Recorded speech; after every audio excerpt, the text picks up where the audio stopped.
Hi, everybody, and welcome to week 3 of our course. This is part 2 on post-secondary transition assessments. I hope you found the first part of transition assessments pretty self-explanatory.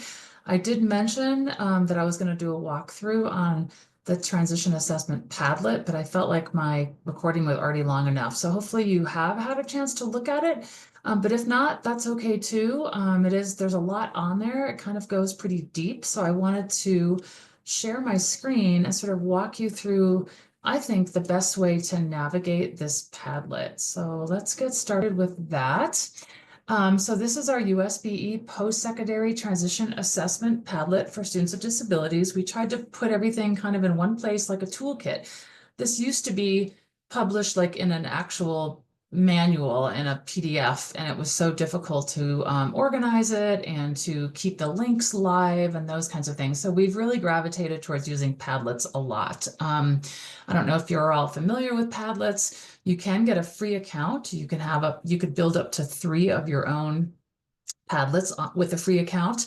And then you would have to pay if you want to have more than 3 Padlets developed yourself. So maybe your district has an account. If not, it might be something you want to encourage them to get, because we certainly have really enjoyed it at the State Board of Education. All right, so let's kind of talk about how to best walk through this Padlet. So typically we go left to right on Padlets, and then the headings really kind of tell you what's in the columns. So right here about post-secondary transition assessments, this is really kind of just an introduction. This video here called Don't Limit Me is really great. It just really reminds people, I think, to have high expectations for all students with disabilities. And I don't know if you've all watched that really great special, that documentary that was called Don't Limit. No, it was called Born That Way. This is Megan from Born That Way, and she talks about having high expectations and not limiting her. So anyway, really inspirational. Share it with students, families, other coworkers. Check that out. So we kind of has that as a beginning to remind everyone that we want to have high expectations. And then there's just an explanation really about what post-secondary transition assessments are on this next section. I'm going to try to not make you dizzy by scrolling down this. Again, there's just this mention of, why are post-secondary transition assessments so important. We talked a ton about that last week. It really is the, foundation of developing a quality plan for the students, and that kind of breaks that down. We talked last week about the different types of assessments, formal and informal, what those look like. So that's just an overview. Then kind of what are effective practices by, we want to use more than just one post-secondary transition assessment. And then this is really outlining SPINS. And I know we spent some time on SPINS, a student's strengths, preferences, interests, and needs. So that kind of talks about that. And then this purple heading here, these are a bunch of recordings that we've done, and you don't necessarily have to watch these, but we kind of took a case study of the student named Jason, and we created some cool little videos for Jason. So I'm not going to spend the time right now, but if you have a minute, you can take a look at these. They're very short. They're like a minute long. This is Jason talking about his spins, and this is Jason talking about, understanding why transition assessments are so important, how they help him determine what his spins are, and how he can really meaningfully participate in his own transition planning process. So take a look at these videos. I think they're really helpful around Jason. So that kind of gives you an idea of a bit of a case study. So I'm going to go back up to the next column. Now, what this column is essentially it's an index of other separate Padlets. So what I mean by that is this first one is probably the best place to start. And that's just, choosing, how do we choose the most appropriate transition assessment? So that will sort of open up another little Padlet. Again, those guiding questions. So let's say you get a new student, you don't really know where to start in terms of what to assess, and use these guiding questions.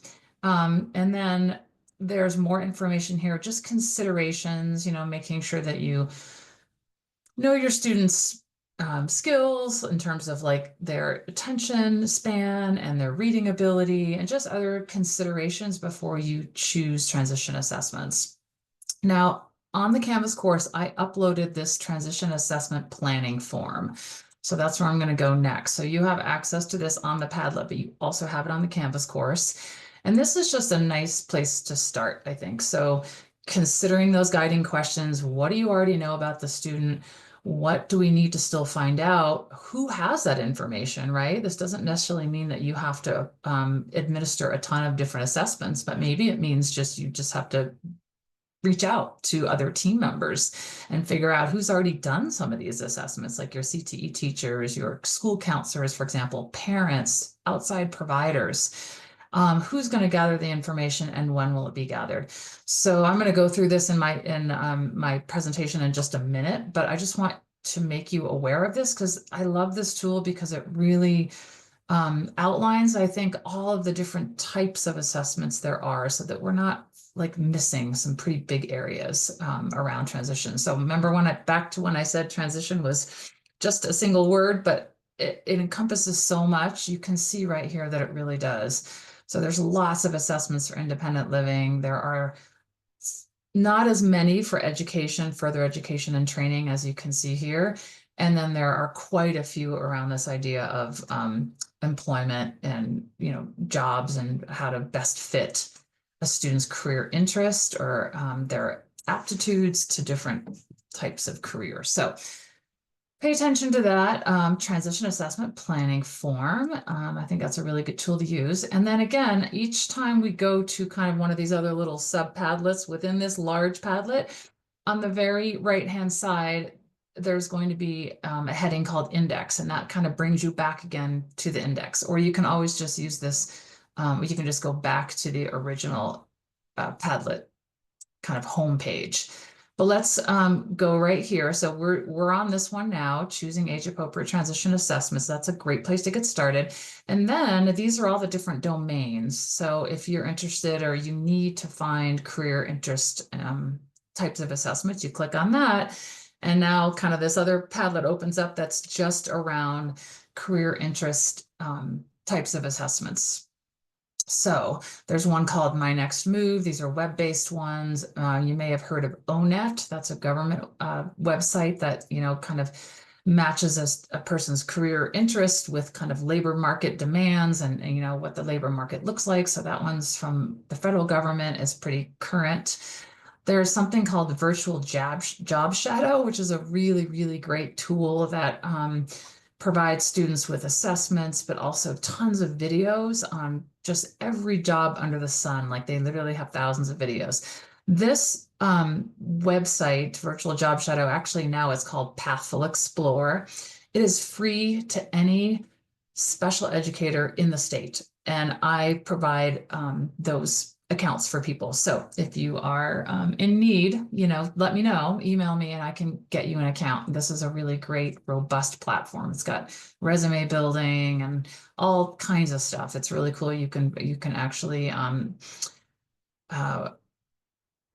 make assignments and have students do certain assessments, and then they can gather information that they learn about themselves and kind of save it in their account on this website. And it kind of turns almost into like a portfolio around career exploration. So really cool website. Then there's UScience. I think I mentioned that before. A lot of schools are already using that, mostly through their school counselors and their CTE teachers, especially that 7th grade career assessment or career awareness course.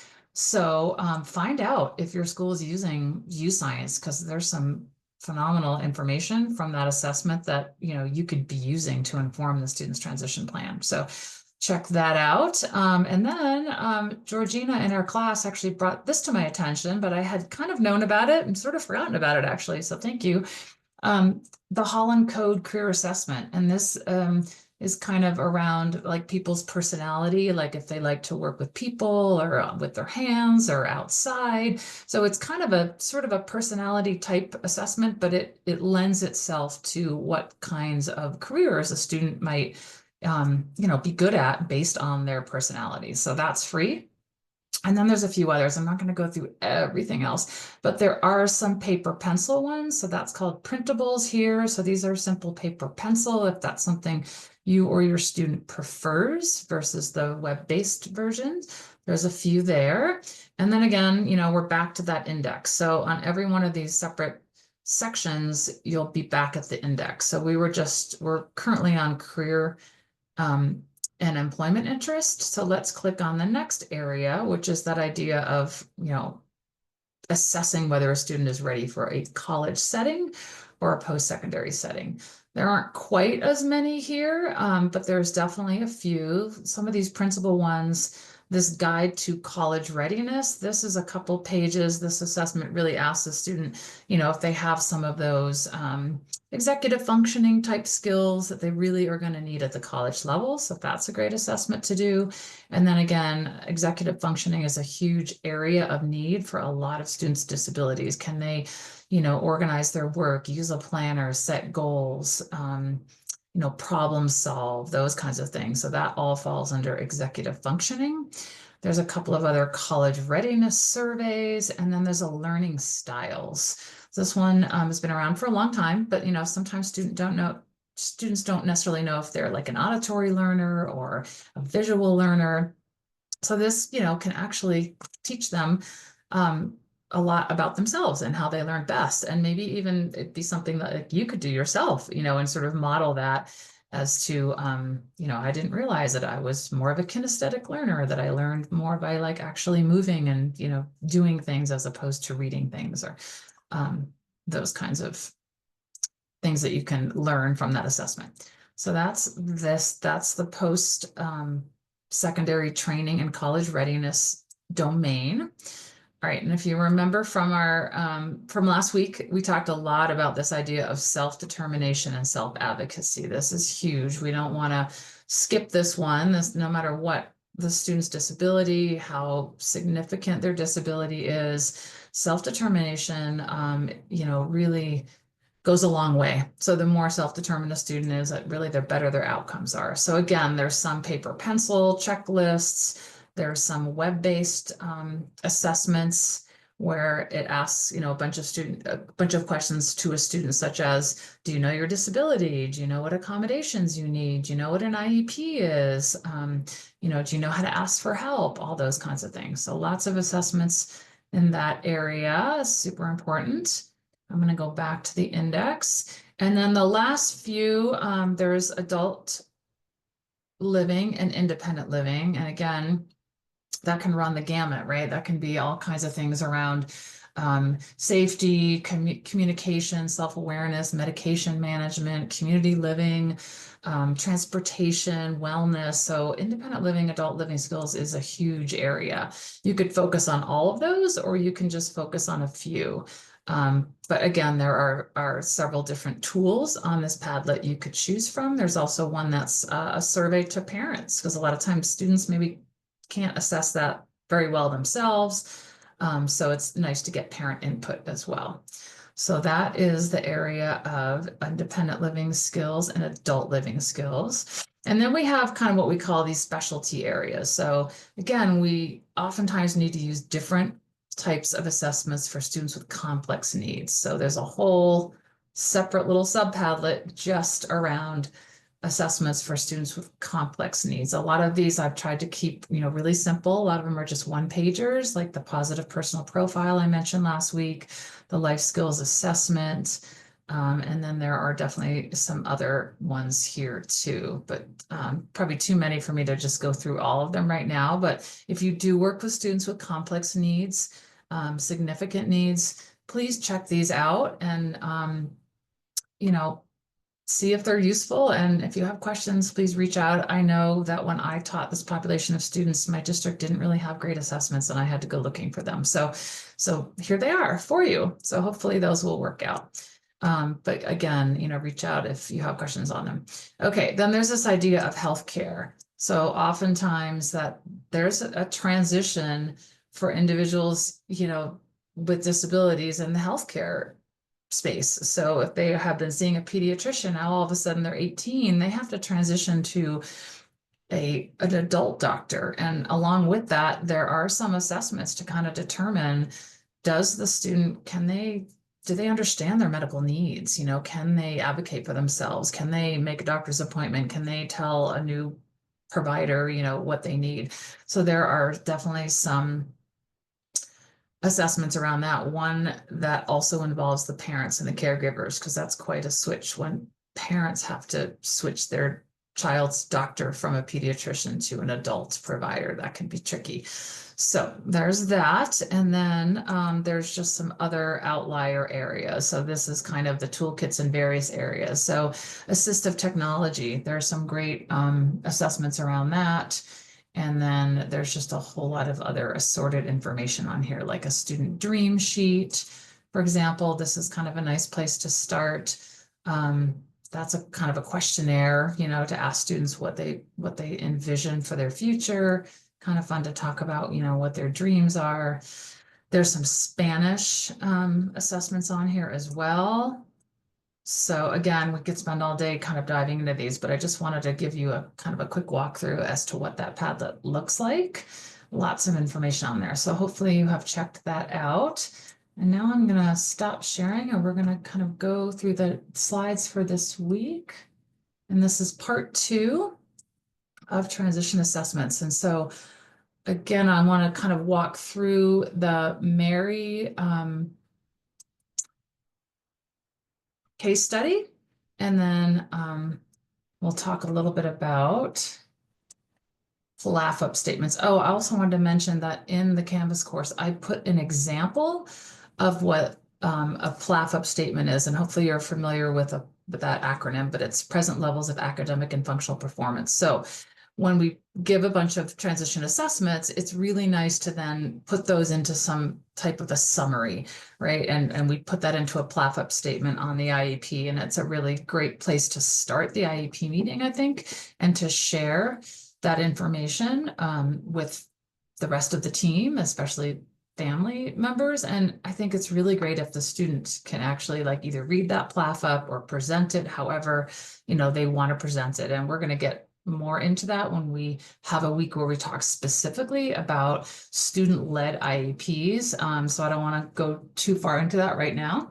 However, I do want to say that it's, you know, a really great idea to make sure that students, you know, have that voice and that they understand that the results of their assessments should be summarized into like, what are their spins, you know, what are their, start with their strengths, start with the positive, start with their interests, their preferences, and then maybe talk about their needs last. I think we want to really flip this to a positive note. So we want the transition IEP to start off from a place of strengths and interests so that the student, you know, can be proud of those things first, and then we can get into really what they need.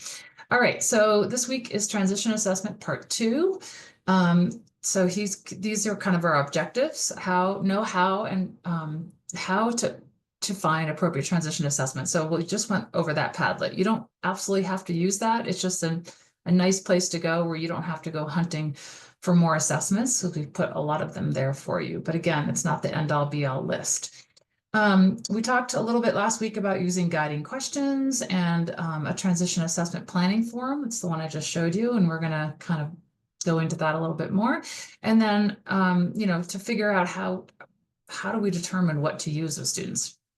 Again, that idea of involving the student families and other stakeholders in that assessment process, and I'll explain that in more depth. And then this idea of summarizing all of that rich assessment data that we have found out about a student and put that into a nice summarized PLAFUP statement on the IEP. Again, that's not needed for compliance, but it is a best practice to summarize the information. And we want to make sure that we ensure that the rest of the student's transition plan is aligned. So we have all this rich information, right? And we put it into this nice summary, but then we really have to make sure that the rest of the transition plan, which we're going to get into next week, but the post-secondary goals and the services and the courses of study and all those other components of the plan itself directly aligns with all the information that we found out through assessments, right? We don't want to disconnect. So like sometimes we'll see, you know, the assessment might say that a student is really interested in welding, but then the transition service is they're going to go and have a job shadow at like a restaurant. Well, that doesn't make sense, right? It's not aligned to their interests. So it's something, so we really want to make sure that when we do these assessments, they are aligned and linked to the rest of the student's plan, that they are not just done and then not connected. That's super important. All right, so back to Mary. Again, she, through transition assessments, is really going to answer these questions. Who is she? Right. And a lot of times young people can't just answer that question when we say, hey, what are your interests and talents? Or what do you want to do in the future? There's lots of questionnaires out there like that. But a lot of times students are just like, I don't know. So instead of just asking those questions, I think we just need to be strategic and use tools that will pull some of that information out, right? That they don't even know. Um, off the top of their head, or they're not willing to really talk about. So again, what does she want for her future? Well, without knowing what's around, in her community for opportunities around employment or further education, she needs to kind of know what those are. And we need to know what those are for her so we can help her kind of match, what's available and what she's interested in. And then it's important that students recognize their barriers, right? So that barriers it could be a physical barrier. It could be the fact that the student is really shy and doesn't want to talk about their disability. It could be that they're not comfortable crossing the street and going out in the community themselves. It could be that they have no job experience. So that's what we mean when we talk about like identifying those barriers. And that's also the N in SPINS. So those are the needs that the student has, right? Do they need to have more experience in the workplace? Do they need to have more experience talking to teachers about their accommodations, right? So those are the needs that we're talking about, those identifying those skills that they're going to need later on, and then what the barrier is now that we can help them with. And then again, when and where is Mary at her best? So what are her conditions for employment? And if you remember back to Mary, it talks about how she is super social. And so probably she needs to be in some sort of a workspace that allows her to collaborate with people and talk, because she's sort of a natural people person, right? So that could be one of her conditions of employment. She also needs breaks because she has a hard time with her attention, those kinds of things. All right, so again, back to this planning sheet, because I want to kind of point out how it is laid out. So I've circled here this first section of this planning sheet is for career and employment types of assessments. And so you'll see them all listed on this left side. So there are ones that capture the student's work aptitude. U-Science does that really well. There are ones that look at their assistive technology skills, work environments, what work environments are best for them. Those would be situational assessments, like do they need a quiet workspace? Do they need to, move around a lot? Those kinds of things. And then, of course, the top one being that occupational interest values. I'd say most of the assessments are really, trying to tease out which career cluster the students' interests kind of lend themselves to. So this is just really a reminder, I think, that when you're talking about career and employment assessments, it's not just one and done. You can look at it differently, right? Like that Holland Code one around personalities. That's important. Not everybody's personality meshes with a certain type of job or a workplace. So just be open, I think, and use those guiding questions to determine, well, what do we not know about the student? Do we know their stamina? Do we know how they behave in a work environment kind of thing? So there are different assessments for all of this. Under education and training, so this is trying to get students ready for post-secondary education like college or some other type of training. It's important to obviously know their academic level, but not only that, we talked about learning style. So that's the second one on this chart. Intelligence tests, again, that's a formal assessment. I don't feel so strongly that intelligence is like a make or break type situation when it comes to job matching and placement, right? Because we have students with intellectual disabilities that do really well in the workplace. But again, it's a assessment information you can gather. And then accommodation. So that one's going to be, really important, right? Does the student know what accommodations they need to succeed in the classroom?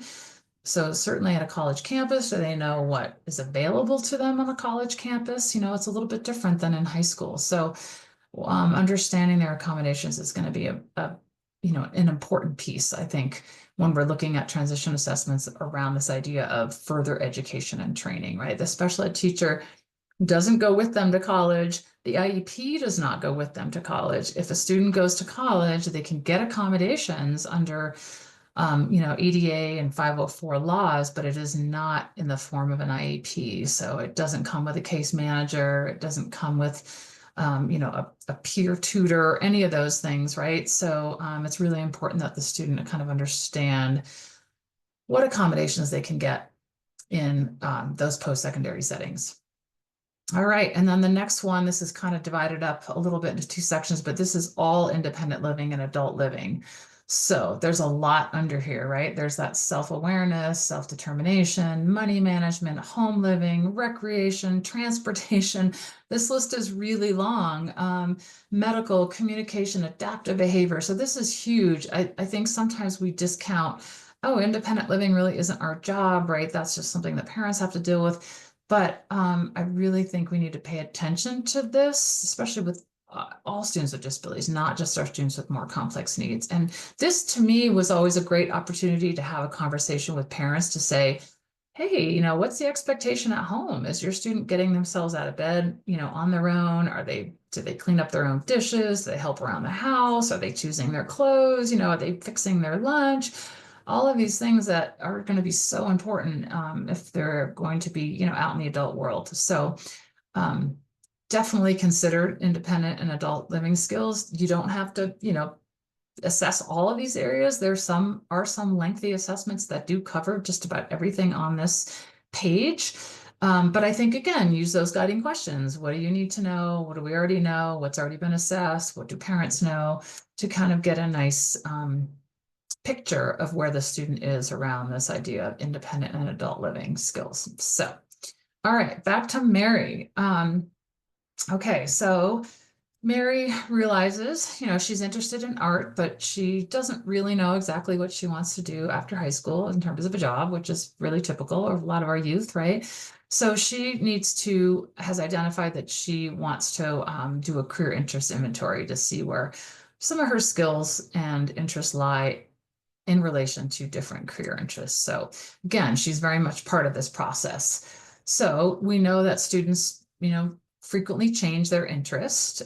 We also know that it's so important that they understand that their strengths and interests, even if they're not academic, can really match up with lots of different career areas that maybe they didn't even know existed.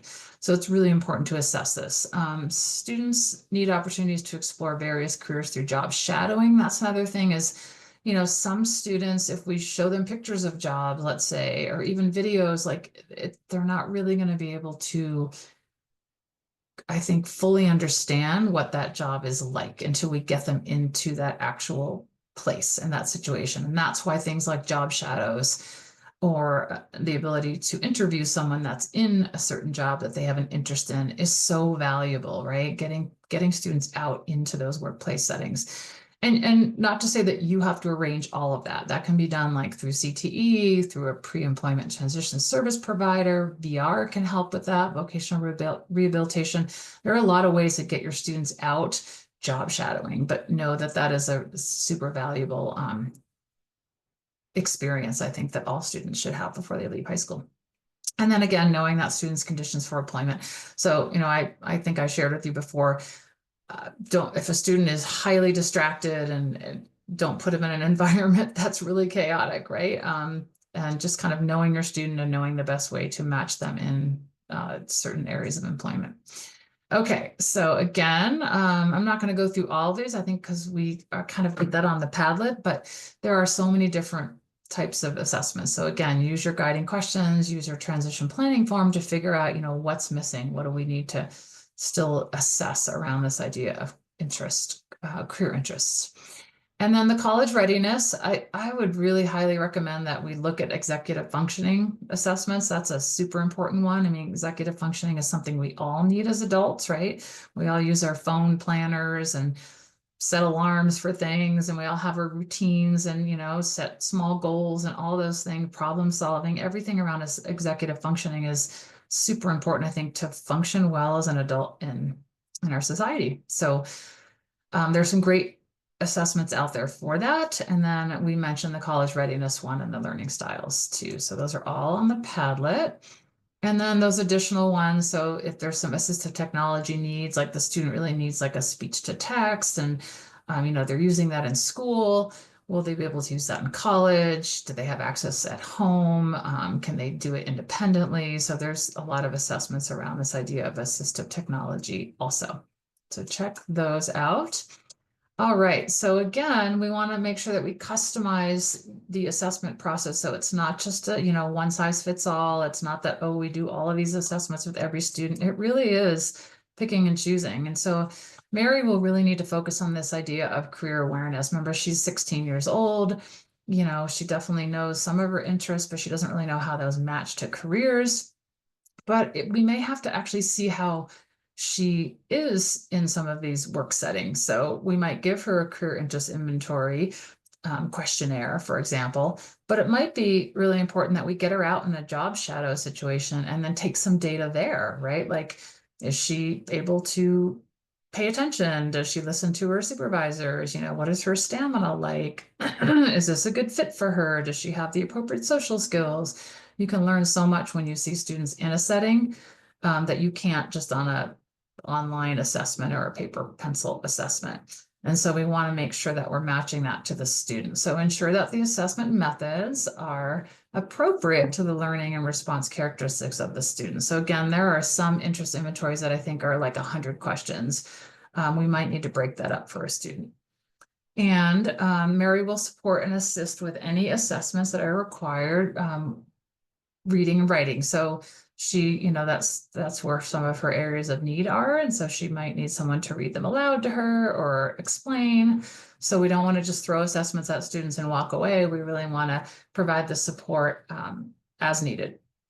And since she excels in activity-based and group-based projects, we know that because she's super social, she likes to work in groups. An effective method of assessing her strengths might be systematic observations with specific learning situations, targeting critical problem solving and communication skills. So, we know she's super social, but can she deal with conflict, and is she good at problem solving? And so these are things that we can observe when she's doing some group work in an academic class, but it would also be great if we could see that happening out in the workplace as well.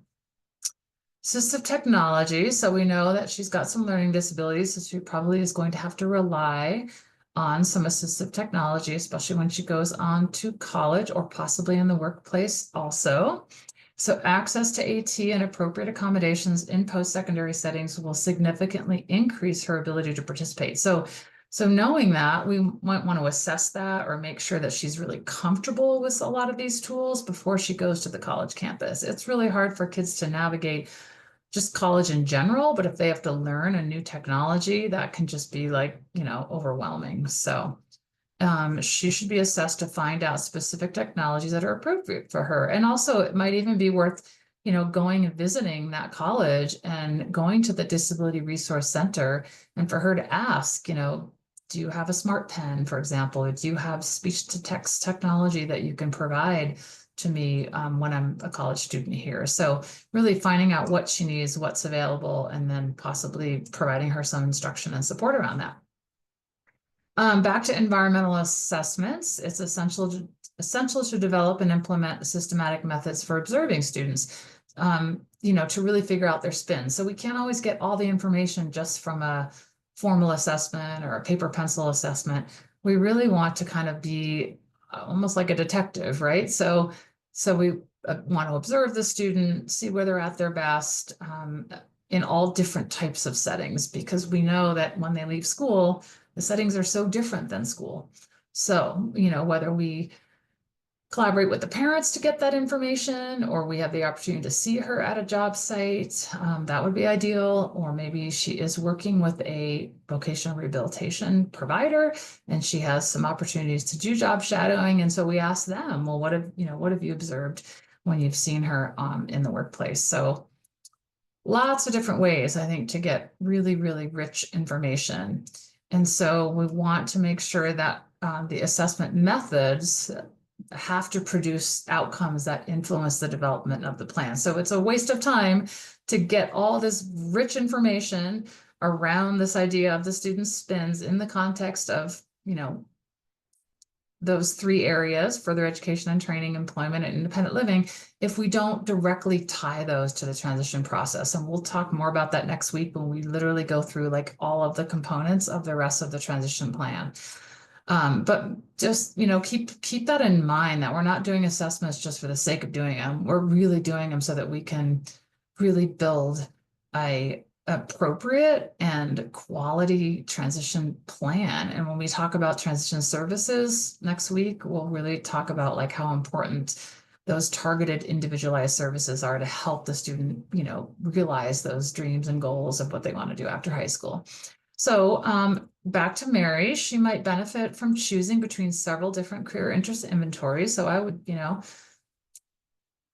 share with her what's available and have her choose and allow her to identify the one that will provide the best information about herself and that she can present at the IEP team meeting. And having this information will help her make decisions about her post-secondary transition and college careers. So again, we want to make sure that we really, make this centered around the student. And I think the more they own it, the more comfortable they're going to be presenting it and more excited they're going to be about school and their future and their plan and more engaged in activities. So I think it makes a student more invested in their own education if we really just be really transparent with them and also really have, help them make choices and tell them how important it is that they do choose, because it's about them, not about us.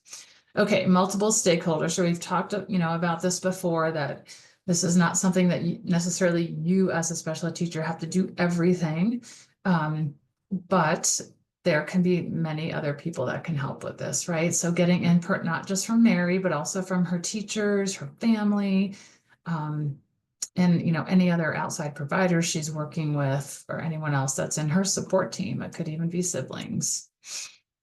And it's nice when students can kind of gather all this great information and create their own portfolio. I've seen teachers do this. Electronic portfolios are great, but we don't want to just, throw it in the file and not talk about it or not make it accessible to the student.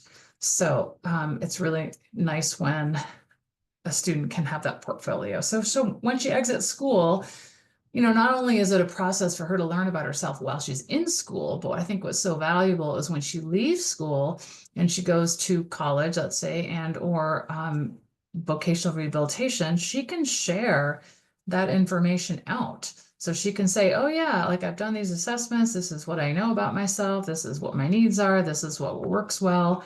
She can share that with an academic advisor at the Disability College Resource Center. If she goes to meet with a VR counselor, she can already have all this great information that she can share with them. VR counselors often say, students come to me and they don't even know what their own disability is or what worked for them or what they're interested in. And think about how well equipped a student could be if they had kind of this portfolio and then they brought that with them into the adult world, into all of the folks that are going to support them when they're young adults outside of high school. So again, any other adult service provider, that information can be really rich and helpful.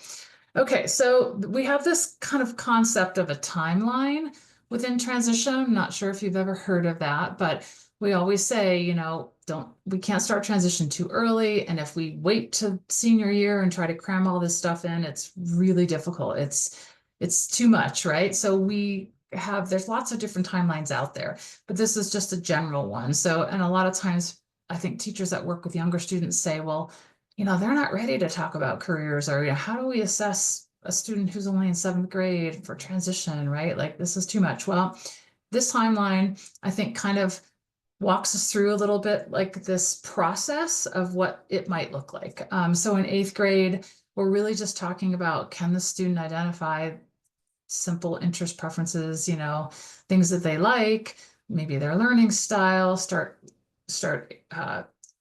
exploring different careers, whether that be guest speakers coming in or that virtual job shadow Pathful Explorer platform I told you about, where they can watch a ton of videos of the coolest jobs. It's a time of self-discovery right? 8th grade, 9th grade, it's really a time of self-discovery, really practicing and identifying, I think, the self-advocacy skills of the student. That's going to be super important. If they don't even know what their disability is, that's where we start, right? We want to start having those conversations. And I think a lot of times, and I get this question a lot, parents that don't really want to talk about their student's disability in front of them, or they don't want them to come to the IEP.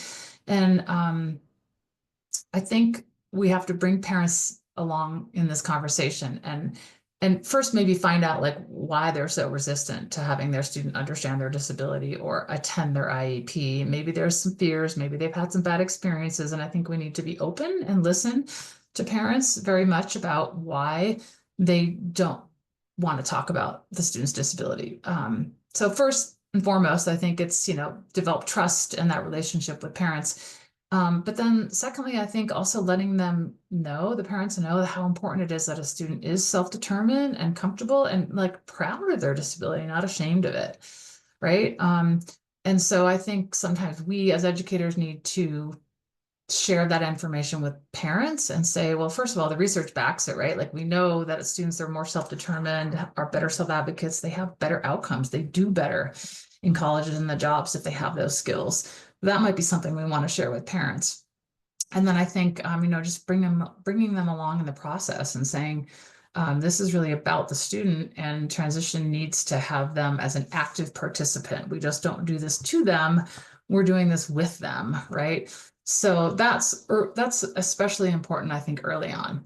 Then in 9th grade, we might, expand to narrowing down some of those interests. We might look at aptitudes. So is the student really, have some of the skills that they might need in college or other kinds of training types of situations out there, like certificate programs or a 2-year college or a tech college. So we start to look at aptitudes. And then creating a course of study. So it's really important, like that bridge from 8th to 9th grades, where they're creating their college and career readiness plan with their counselor, the school counselor.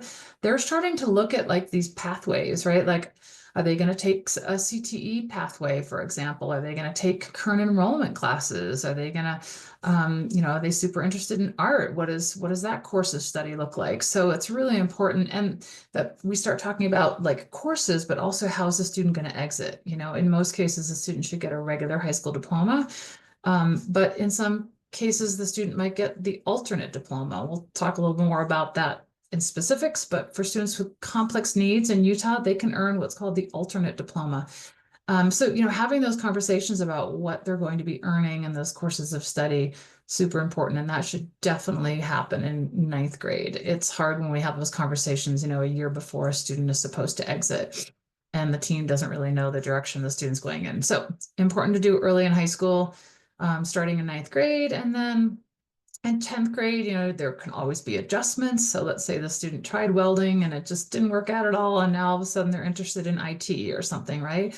So there may be a pathway for IT. So adjusting that course of study might happen. This is the time in 10th grade where we start talking about linking with outside agencies. So we might really want to encourage that the student get connected with vocational rehabilitation and actually apply for the services, so that there's that smooth transition when they leave high school. If they need support around work, or if they need support to help pay for a training program, they're already connected with vocational rehabilitation. So really think about those, and we're going to spend a lot of time on what those agencies do and what that looks like. But think about that being really important right around that 10th grade, 15, 16 age. Again, making sure that they're online for the type of graduation diploma they're going to earn. And then in 11th grade, we're really refining things. We're also making sure that they have some work experience. We talked about how important work experience is. There's no reason why we can't start that in 11th grade or even earlier, possibly. And then in 12th grade, we're really looking at, those steps around what are they going to do after they leave? So have they applied to a post-secondary ed training? Did they find out information for scholarships? Have they worked with their counselor? Are they fully connected with any outside agency that could possibly support them? So, making sure that like all of these things are kind of in line before they leave. I can tell you, I've had so many conversations with parents who, all they would talk about was the diploma, and the student got the diploma, but they didn't have any of these other things in place. They weren't connected with outside agencies. They hadn't applied to training. They didn't recognize what supports they needed, right? So it's super important that we have all this sort of figured out before the student exits in 12th grade, or even, let's say they're staying for post-high and they are going to stay with the LEA for a few more years in a post-high program. That can then happen a little bit later, but most of our students are graduating with their class in their senior year and then moving on. And then that last bullet says, write a summary of performance at exit. I'm not going to get into that this week, but it is required under IDEA that when a student graduates or exits at whatever age they may exit a school and they had an IEP, we have to provide what's called a written summary of performance. And essentially, it's kind of like that portfolio I spoke about, but it's sort of just a one-page document that says, this is the student's goals for post-high, post-secondary, and this is what they need, and this is their accommodations. And so it's supposed to be a summary kind of how they exited and what their goals were, what they needed, and they're supposed to be able to take that with them to adult providers or take that with them to the college. And that's its intent. And sometimes I think what happens is it gets done and not used very well. And so again, we'll get into that in more detail, but I think it's even better if it's a student-owned summary, right, in this form of a portfolio, and they can decide what it looks like, whether it's on a Google Drive or whether it's on a Padlet or however they want to, gather that information. But I think it has more power if it comes from the student. But we'll get into that another week. All right. So again, the takeaways, I think first and foremost, become familiar with the different types of assessments. Know what your district is using.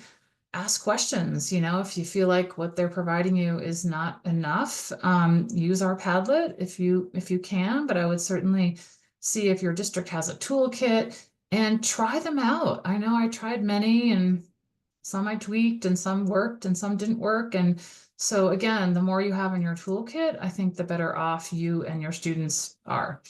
And then post-secondary transition assessments results should drive the rest of the post-secondary plan. So we're going to get into that more next week.